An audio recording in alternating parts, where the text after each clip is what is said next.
Okay, here's a few seconds of the bowl I'm going to work on today. Okay, you can see I've got these acorn caps inside this, and then I've put a donut in there and a solid piece of oak to hold them down, and then I've got this little arch that's holding down this so it won't float up.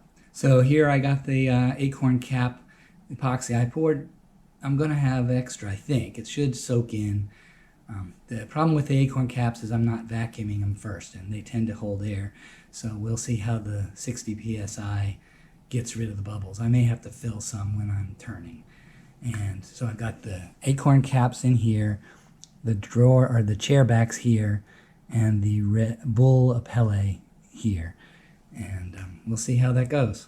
Okay, I've got this casting here. I've got acorn caps, a lightly tinted blue resin, and I had used a donut made out of plywood to hold the acorn caps down, and I had a solid oak core to reduce how much epoxy I used and acorns that I'm just going to machine away.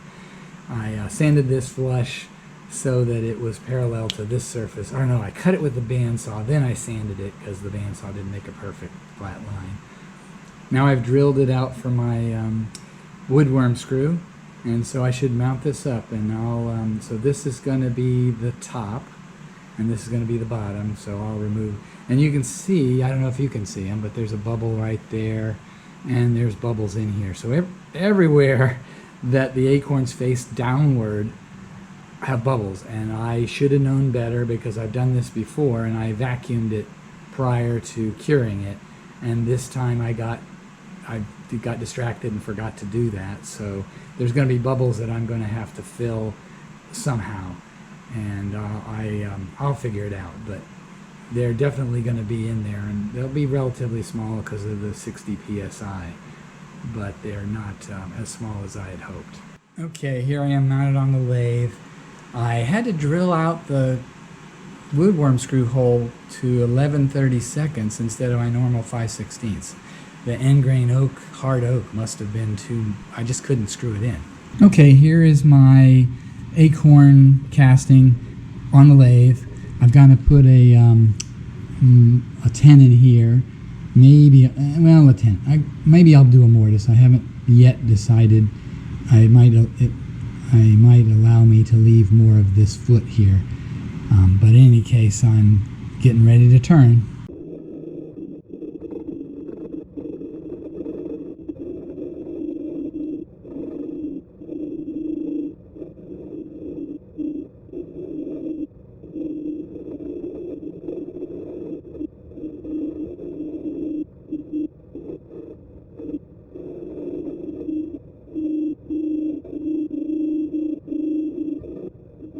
Okay, I'm going to fill these voids that I can see here with thick super glue, so that should stay clear. They may be obvious because they'll be clear and not purpley or bluey, and so they'll show up, but I think it'll work out.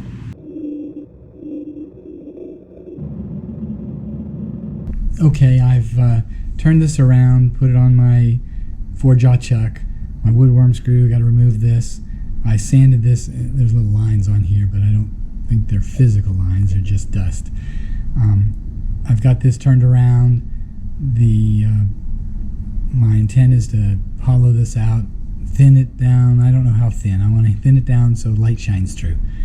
I think that I've gotten this damp, and the acorn caps have expanded a little bit, so it might take me, I might not want to do the wet sand process on here. Then I'll do this again.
Okay, I've completed my epoxy cast Acorn Cap Bowl. It's 4 or 5 inches across and 2 to 3 inches tall. It's I've done this before for different things. I made acorn cap fan poles shaped like an acorn. I've done another vase that's acorn caps that I used as a nightlight. This one here is and this one's got some very big differences in the sizes of the acorn caps. You can see right here, that's 1.25 inches across versus some of them are 3/8 of an inch across. So there are a variety of acorns that and I baked them out. They're very woody, so they work pretty well. This turns out pretty nice. Okay, I think that's it.